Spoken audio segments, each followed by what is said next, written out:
حسن بصری رضی اللہ تعالیٰ عنہ جلیل القدر ولی ہے، اس کے پاس ایک عورت آتی جاتی ہے درسوں پہ، اللہ والوں کے پاس انتظام ہوتا ہے کہ عورتوں کو بھی دین کی تعلیم دیتے ہیں۔ اس کا ایک بیٹا نافرمان، یہ بیوہ ہے۔ اکثر آپ نے دیکھا ہوگا عورت بڑی رحیم ہوتی ہے، بڑی شفیق ہوتی ہے،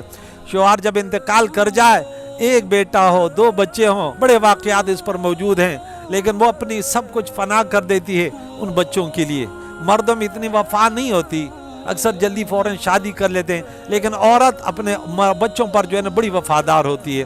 اس بچے کو کہتے بیٹے آپ میرا سہارا ہیں، آپ کیوں اتنی جو ہے آپ سرکشی کرتے ہیں، نماز نہیں پڑھتے، آپ میرے ساتھ چلیے، اس اللہ کی ولی کی باتیں سنیں۔ بولا امی میں نہیں جاتا۔ اپنے گناہوں پر وہ مصر رہا، اور امی اس کے لیے جب بھی ہاتھ اٹھایا، یا اللہ میرے اس بیٹے کو راہ راست پر لا۔ زندگی گزرتے رہے، یہ بیٹا بیمار ہو رہا ہے، ایک دن بیمار ہوتا ہے اور بیماری اس کی بڑھتی ہے، اس کے پیٹ جو ہے نا چارپائی سے لگ جاتی ہے،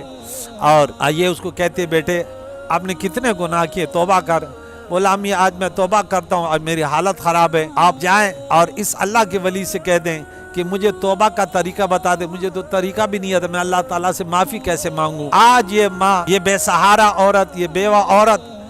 حسن بصری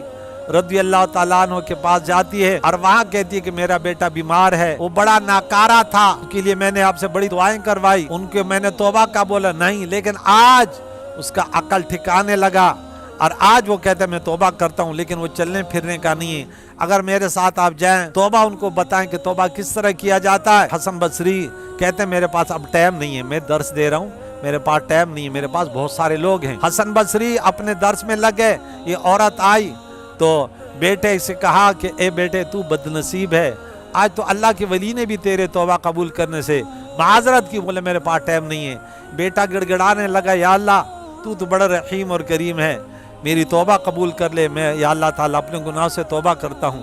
انہوں نے توبہ کی، اتنے میں روح نے پرواز کر لی، اور بیٹے نے تھوڑی سی نصیحت کی، ماں میں جب انتقال کر جاؤں، میں بڑا سرکش تھا، بڑا باغی تھا، مجھے مسلمانوں کی قبرستان میں نہ دفنانا، میری وجہ سے دوسرے مسلمانوں کو تکلیف ہوگی، ان کی قبوروں میں بھی عذاب آ جائے گا، میں نے اتنے بڑے بڑے گناہ کیے ہیں، مجھے کسی دشت و بیابان میں دفنا دینا، ماں جب میں انتقال کر جاؤں میرے پہیے میں رسا ڈال دینا کتے کی طرح، مجھے گلیوں میں گھسیٹنا،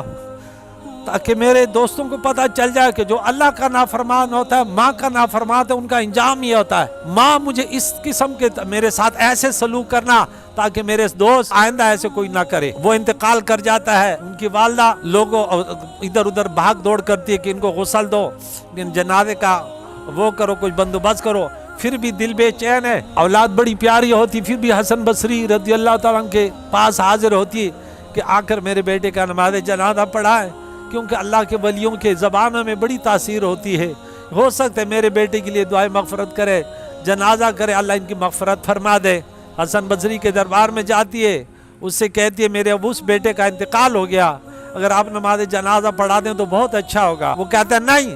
ہم بے نمازیوں کے اور ایسے کردار والوں کے نماز جنازہ ہم نہیں پڑھاتے، اب جا جس سے پڑھوانا پڑھا دے، ہم نماز جنازہ نہیں پڑھاتے۔ بڑی شرمندہ ہو کر تڑپ تڑپ کر پھر آتی ہے، لوگوں کہتی چلو اب غسل دے دیں، جو بھی جیسے مناسب سمجھے نماز جنازہ پڑھا دیں۔ لوگ غسل تدفین وغیرہ کا بندوبست کرتے ہیں، تجہیز کرتے ہیں، اتنے میں دروازے پہ دستک دی جاتی ہے، وہ دیکھتی ہے کہ کون ہے دروازے پر، جب دیکھا تو حسن بصری رضی اللہ تعالیٰ عنہ تشریف فرما ہیں، تو کہتے آپ کیسے آئے، آپ کو تو میں نے دعوت دی، آپ نہیں آئے۔ بولے میں خود نہیں آیا، میں نے جب درس ختم کیا، میں نے قیلولہ کیا، میں نے خواب دیکھا، میرے رب نے مجھے فرمایا میرے ایک ولی کا انتقال ہوا ہے، آپ کی والدہ، ان کی والدہ تجھے جنازے پڑھانے، ان کی توبہ کرنے کے لیے آئے تھے، آپ نے ان کے پاس ان کو آپ نے جھڑکا، اگر آپ نے ایسے ایسے نہ کیا تو دیکھ لینا۔ حسن بصری جائیں، ان کا نماز جنازہ پڑھائیں اور ان کا تجہیز و تکفین کریں۔ تو میں اللہ کا حکم ہے، مجھے خواب میں یہ دکھایا گیا، میں اس لیے آتا ہوں، آپ کے بیٹے کی توبہ قبول ہے۔ تو یہ رب اس لیے فرماتا ہے کہ اے میرے بندو تم توبہ تو کرو، تم نے ہزاروں گناہ کیے ہیں، خوش نصیب ہیں وہ لوگ جو موت سے قبل اللہ تعالیٰ، جو ہم نے سورہ نساء میں آیت نمبر 15 غالباً اس کے بعد یہ پڑھا تھا کہ انما التوبۃ علی اللہ للذین یعملون السوء بجہالۃ ثم یتوبون من قریب،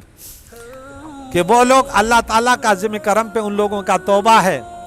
جو موت سے قبل وہ توبہ کر لیں، اور اگر حالت کفر میں کوئی مر گیا